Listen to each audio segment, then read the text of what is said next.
let's learn the stun run through.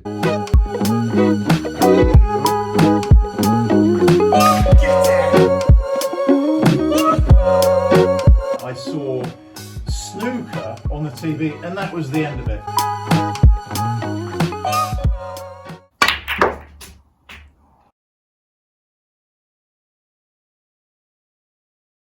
Hello and welcome back to the Snooker Shed, and today it's the bite-size stun run through. So what do we use the stun run through shot for? As if the cue ball's travelling over a long distance and you only want the cue ball to move a short distance at the other end, this is a great way to play it. Let's have a quick look at this shot. So we've got the red here and I'm going to attempt to put it into the bottom corner. But as you can see, the cue ball only needs to travel a small distance to remain in position on the black. So if I was to hit this really slow, to hold the cue ball in that position, it would make the pot just that wee bit more tricky. If the table runs off in the clubs, it might miss the pot. If I overhit it because of the distance, I might overrun the position. So the stun run through is a perfect shot to play here.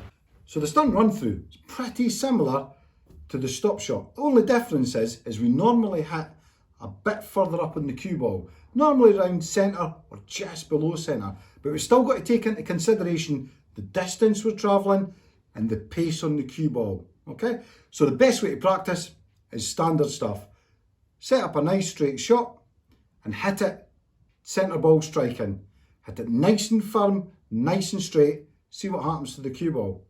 Set the same shot up again and play it just below centre and give it another go. And keep playing that until you get that sweet spot for your stun run through. So here you can see in the slow motion that the cue ball is actually sliding most of the way up towards the object ball. It isn't until it gets to that almost last moment where it starts to pick up friction on the cloth, which gives it that forward rotation. There's just enough forward rotation when it strikes the object ball for the cue ball just to move 2 or 3 inches forward. So here's another quick example of when I would use the stun run through. I'm going to put the red in the bottom pocket and I want to hold the cue ball straight for the pink. The problem with that is if the table rolls off, it might just miss. So the red's run in there at pocket speed, and as you can see, the cue ball just moves slightly past that straight position on the pink.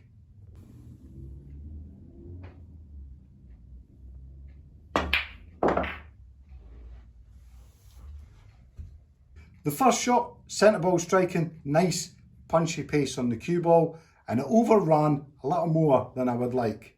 The second shot, dropped the tip down on the cue ball, but I got the desired effect. And through practice and practice and practice, I finally got this in a shot I could play in most frames. So, if you've got to this part of the video, thank you very much for watching all the way through. So what we learned today then, we've learned the stun run through. So how do we play a stun run through? 1, we need a nice straight shot.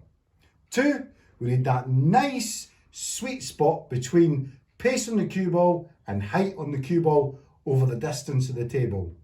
And always stay down on the shot to enjoy it when it works. I'll catch you in the next one and I'll see you on the table.